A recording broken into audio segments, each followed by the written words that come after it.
Beaucoup croient connaître les destinations les plus populaires. Mais aujourd'hui, l'une des plus grandes est délaissée. Les États-Unis, autrefois le troisième pays le plus visité, attirèrent des millions de personnes dans ces villes, ces parcs et ces sites emblématiques. Aujourd'hui, le nombre de visiteurs chute et des milliards de revenus ont disparu. Pourquoi les gens évitent-ils soudainement l'Amérique ?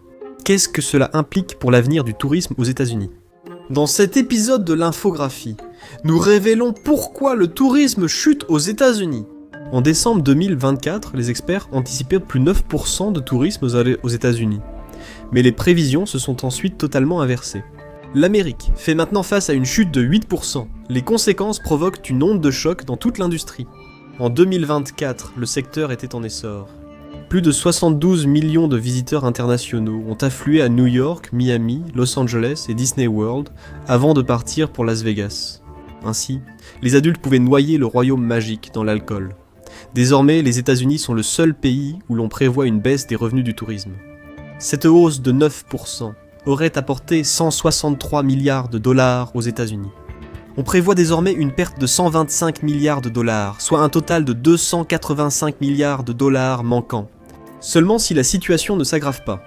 Les plus fortes baisses viennent du Canada, de l'Europe de l'Ouest et de l'Asie. Les Canadiens ne viennent plus. Les visites ont chuté de 25%. Ce pays, amical mais froid, est tout près, ce n'est pas idéal. Et les touristes canadiens représentaient 25% de toutes les arrivées étrangères en 2024. Mais les visites en provenance d'Europe de l'Ouest ont également diminué de 49%. Financièrement, cela n'a pas de sens, le dollar étant faible. N'importe qui arrivant avec des euros peut dépenser sans compter comme un rappeur du début des années 2000. Fin décembre 2024, les Européens obtenaient 104 dollars par euro.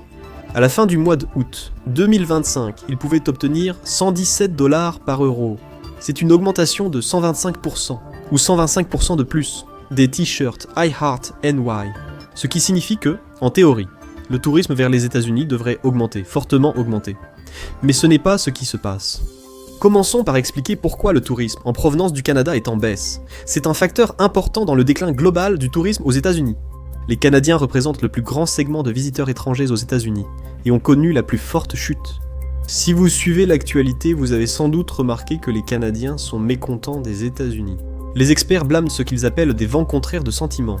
Nous, on appelle ça le Canada en colère. Ils voyagent toujours, bien sûr. Mais selon Marc Oplimasian, le président directeur général de Hyatt, ils évitent les États-Unis et se dirigent directement vers le Mexique et les destinations des Caraïbes. Les États-Unis sont littéralement devenus un simple état de survol pour le Canada. Entre janvier et juin, le Mexique a accueilli 168 millions de visiteurs canadiens, soit une augmentation de près de 12% par rapport à l'année dernière. Pendant ce temps, les États-Unis ont connu l'effet inverse. Les arrivées de Canadiens par avion ont chuté de 221%, et les arrivées par voiture ont diminué de 331%.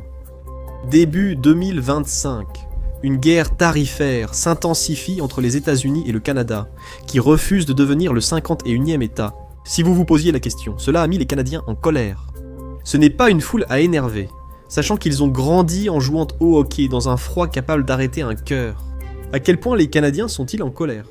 Le Pew Research Center a révélé qu'en juillet 2025, 64% des Canadiens voyaient les États-Unis défavorablement, dont près de 40% très défavorablement. La baisse est de 20% comparée à l'an dernier. C'est la plus mauvaise opinion que les Canadiens aient eue des États-Unis depuis que Pew a commencé ce sondage en 2002.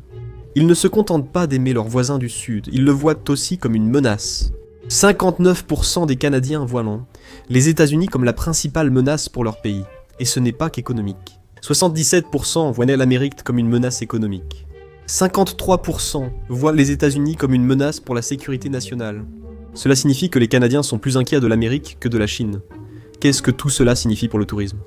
Quand le pays représentant 25% de votre économie touristique vous déteste, c'est mauvais pour les affaires. La situation ne va pas s'améliorer rapidement. Vous savez ce qui n'aide pas. Les États-Unis font tout leur possible pour décourager les visiteurs internationaux. Les efforts de marketing touristique ont été complètement anéantis. En juillet 2025, une nouvelle loi de réconciliation budgétaire a pris effet aux États-Unis. Parmi ces nombreuses dispositions, elle a réduit de 80% le financement fédéral de l'Organisation nationale de marketing de destination du pays, appelée Brand USA. Depuis ces coupes, L'agence a licencié 15% de son personnel. Selon Peter Ritchie, directeur du programme d'hôtellerie et de tourisme de l'université Florida Atlantic, ces coupes sont dévastatrices pour l'avenir du tourisme dans le pays. Comme il le dit, nous faisons des coupes à un moment où nous avons déjà besoin d'une augmentation de la fréquentation. Depuis 2010, Brand USA a rencontré un grand succès. Créé par le Congrès grâce à la loi sur la promotion du voyage, il vise à attirer plus de voyageurs internationaux aux États-Unis. Avec un budget d'environ 184 millions de dollars pour l'exercice 2023, il a généré environ 59 milliards de dollars de dépenses des visiteurs. L'agence s'autofinance largement. Elle rapporte littéralement de l'argent aux citoyens et au gouvernement du pays. En tenant compte d'autres frais généraux, cela a abouti à un retour sur investissement de 2337 dollars pour chaque dollar dépensé. Uniquement pour 2024, depuis 2012, l'agence du tourisme américaine a attiré 10 millions de visiteurs de plus, générant 35 milliards de dollars. La majeure partie de cet argent est allée directement aux petites entreprises, aux hôtels de charme, aux restaurants familiaux, aux groupes de visites locales, le genre d'endroits qui vivent ou meurent grâce aux revenus du tourisme. Les dépenses touristiques issues du marketing ont aussi généré 10 milliards de dollars de recettes fiscales, augmentant les revenus du gouvernement. Malheureusement, retirer à l'organisation sa capacité à faire du marketing va réduire ses profits. Selon Delaney Porter, cadre chez Spark de Brand USA, des destinations concurrentes en Europe, en Asie et ailleurs investissent fortement pour attirer les voyageurs que nous négligeons. Elle compare la réduction du financement de l'agence à un désarmement unilatéral dans la compétition mondiale du tourisme. Combien coûtera la réduction du financement de Brand USA ? Il est trop tôt pour le dire, mais des réductions similaires, bien que plus modestes, nous donnent une idée des impacts.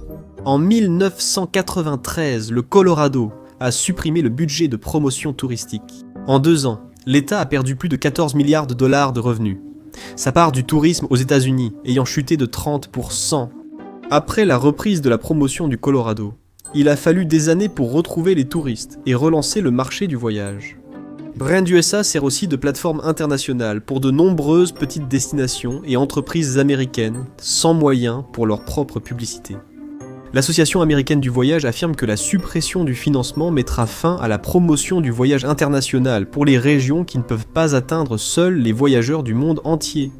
New York, Las Vegas et Disney World peuvent facilement se promouvoir eux-mêmes. Disney ne soupait pas ses employés uniquement pour réduire le budget marketing. Ces destinations jouissent d'une grande notoriété internationale, mais rencontrent aussi d'autres problèmes, comme nous le verrons ensuite. Mais les petites villes de montagne, les parcs nationaux moins connus, les arrêts le long des routes pittoresques à la campagne, pas vraiment. C'est pourquoi les experts ont averti que les plus durement touchés seront les destinations rurales et moins connues, les endroits qui n'ont pas de budget publicitaire de plusieurs milliards de dollars. Mais il y a un problème qui plombe toutes les destinations américaines, les frais supplémentaires. Certaines sont nouvelles, d'autres anciennes, mais toutes agaçantes pour les visiteurs aux États-Unis. Dès le 1er octobre 2025, les touristes paieront un nouveau frais de visa de 250 $. Sauf si vous venez d'un pays avec l'Electronic System for Travel Authorization. Cela s'applique avant même d'arriver en Amérique. Ce frais concernera surtout les visiteurs du Sud global. Cela s'ajoute aux 185 $ de frais, pour un visa touristique que de nombreux voyageurs devaient déjà payer. Le coût total du visa pour visiter les États-Unis s'élève à 435 $ par personne. Pour être honnête, les frais seront remboursables. Mais fin août, il n'était toujours pas clair comment cela fonctionnerait exactement. En fait, même le calendrier du début de l'application de ces frais est resté flou pendant très longtemps. Ce qui gêne les gens, ce n'est pas tant le coût que le côté imprévisible et opaque des règles sur les visas touristiques. Les futurs voyageurs, incertains, préfèrent éviter les complications et choisissent d'autres destinations. Le bureau du budget du Congrès considère ce tarif comme une victoire. Avec 11 millions de demandes de visas annuels, 27 milliards de dollars iront au département d'État. Mais voici le problème, ce tarif est censé être remboursable. Comment le gouvernement prévoit-il de gagner des milliards avec de l'argent qu'il doit rendre ? Personne ne sait. Bien que les frais de visa aillent au gouvernement, les responsables du tourisme doutent de leur utilité. Tourism Economics a estimé que cela entraînera une nouvelle baisse de 54% du nombre de visiteurs internationaux, soit environ 1 million de visites en moins par an. Mais ce n'est pas que le nouveau tarif qui décourage les touristes. Certains affirment que le tourisme aux États-Unis est devenu très agaçant pour des millions de visiteurs à cause de nombreux frais cachés qui rendent tout trop cher. Tourism Analytics indique qu'une famille hors de 4 peut passer une semaine au Portugal, repas et hébergement inclus, pour moins qu'un week-end prolongé à Disney World. Une étude sur les hôtels et complexes de Las Vegas, terrain de jeu addictif des États-Unis, montre que le tarif moyen de 90 hôtels populaires atteint 4004 $ la nuit. Ces frais sont souvent cachés lors de la réservation. Vous recevez la facture surprise au départ, après avoir déjà perdu tout votre argent au blackjack et dans des boissons de club presque sans alcool. Cela explique sans doute pourquoi les lieux où les frais d'hôtel et de complexe sont les plus abusifs sont les plus touchés. Orlando a connu une baisse de 8% du nombre de visiteurs étrangers rien que cette année. Le taux d'occupation des hôtels à Las Vegas est tombé à 76,1% en juillet 2025. Un an plus tôt, les hôtels affichaient un taux de 83,7%. Les hôtels complets ont baissé leurs tarifs pour rester compétitifs, mais cela n'a pas vraiment fonctionné. La baisse des visites et des prix a provoqué une chute de 12,1% des revenus par chambre disponibles. Les frais américains, déjà agaçants pour les visiteurs internationaux, deviennent de plus en plus frustrants avec le temps. La culture du pourboire, par exemple, n'existe pas dans la plupart des autres pays, mais même lorsqu'elle existe, elle n'atteint jamais le niveau qu'elle a pris aux États-Unis. Même certains Américains en ont assez. Commandez un café au comptoir, prenez un taxi, achetez même un livre dans certains endroits. Un écran vous demandera 20%, 25% ou 30%. Pourboire. La pratique standard du pourboire aux États-Unis a augmenté au fil des ans, au point que 20% est désormais considéré comme le minimum pour la plupart des gens. D'après la compagnie Toast, le pourboire moyen dans les restaurants à service complet était de 19,1% au premier trimestre 2025. Il y a une génération, 10 à 15% étaient vus comme généreux. À ce rythme, la prochaine génération laissera un pourboire équivalent à la moitié du prix de leur café, celui qu'ils sont allés chercher eux-mêmes. D'après Pew, 72% des adultes américains estiment que davantage de lieux demandent des pourboires qu'il y a 5 ans. Encore pire, dans le berceau de la culture du pourboire. Seul un tiers des Américains trouvent qu'il est très facile de savoir quand et combien donner un pourboire. En d'autres termes, même les Américains sont perdus. Alors imaginez à quel point c'est déroutant pour les étrangers qui débarquent au milieu de tout ce bazar. Un sondage montre que la moitié des visiteurs étrangers craignent d'être jugés par le serveur ou les clients s'ils se trompent sur le pourboire. 55% des visiteurs pensent que leurs amis locaux les jugeront selon leur pourboire. Cela génère beaucoup d'anxiété et de négativité autour d'une expérience censée être agréable, manger au restaurant. Cela ne prend même pas en compte tous les coûts cachés auxquels les voyageurs sont confrontés, comme les taxes de vente surprise qui ajoutées à tout. La plupart des étrangers ne sont pas habitués à cela. Dans la plupart des pays de l'Organisation de coopération et de développement économique, les taxes sont incluses dans le prix affiché, qui correspond donc au montant payé. Et pour compliquer encore les choses, les taxes de vente aux États-Unis varient d'un État à l'autre, parfois même d'une ville à l'autre. Lorsque les voyageurs internationaux vivent dans des vacances beaucoup plus chères aux États-Unis à cause de tous ces coûts cachés, ou qu'ils en entendent parler par d'autres voyageurs, cela peut diminuer leur envie de se rendre dans le pays. Mais cela n'est en rien comparé à la peur que certains visiteurs internationaux ressentent récemment, les dissuadant de venir. Les États-Unis ont toujours eu le pouvoir de refuser l'entrée aux voyageurs, et ces dernières années, les agents des douanes et de la protection des frontières peuvent demander aux voyageurs de fouiller leur téléphone. En 2025, la situation a empiré. De plus en plus de voyageurs sont exclus, détenus ou interrogés, parfois pour de simples infractions ou des malentendus linguistiques. Au lieu d'être expulsés vers leur pays, plusieurs ont été enfermés pendant des semaines. Parfois, ils ne peuvent même pas accéder à un avocat ou communiquer facilement avec leurs proches.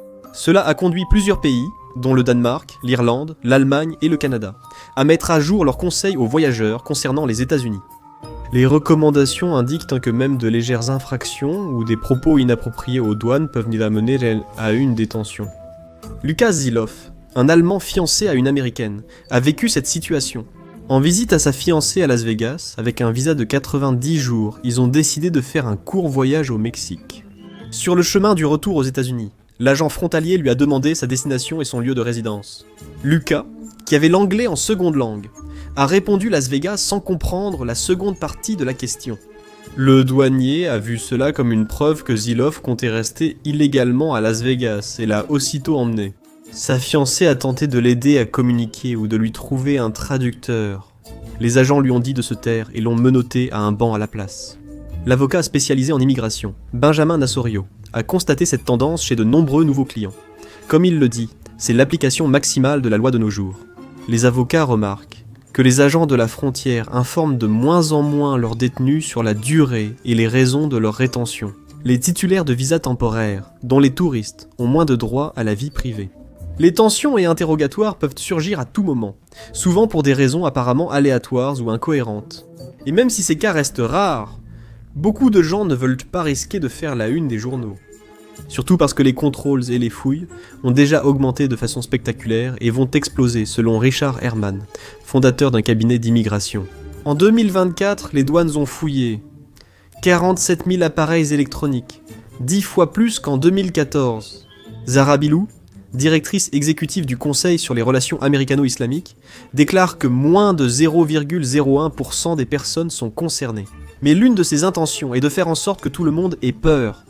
Mais peut-être que cette chute libre du tourisme pourrait changer dans un avenir proche. Les États-Unis sont l'un des 3 pays hôtes de la Coupe du Monde 2026. Bien que les Américains eux-mêmes soient tièdes à propos de ce sport, le football reste de loin le sport le plus populaire au monde.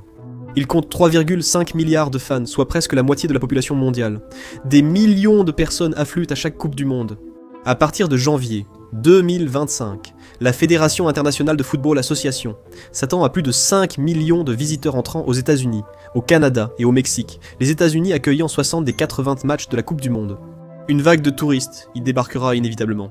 Mais la Coupe du Monde 2026 n'est qu'un coup de pouce, à court terme, un événement de 39 jours, et cela seulement si elle attire autant de visiteurs qu'espéré. Si le sentiment mondial envers les États-Unis continue de se détériorer, ces arrivées pourraient rapidement diminuer.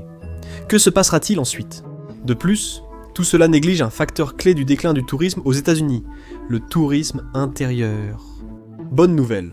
Selon l'Association américaine du voyage, l'intérêt des Américains pour les voyages reste élevé.